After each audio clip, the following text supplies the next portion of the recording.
So we are back again sa panibagong na video.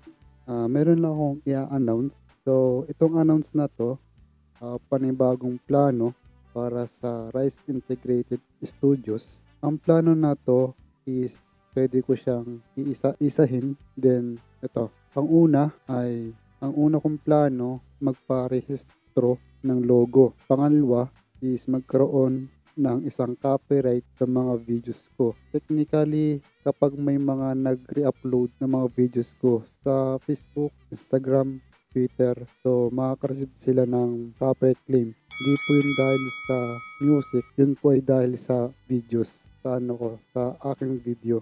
So, at pangatlo, magkakaroon ng pangalawang leader sa Rise Integrated Studios. Kung sakaling babae man to, swerte nun, diba? So, ang pang-apat ay maglalagay ako ng policy or sabihin natin higpit na policy. Siguro yun lang yung mismong apat na yun na nagagawin ko or plano ko sa mga susunod na taon. Pero itong taon na to is hindi ko masasabi next year.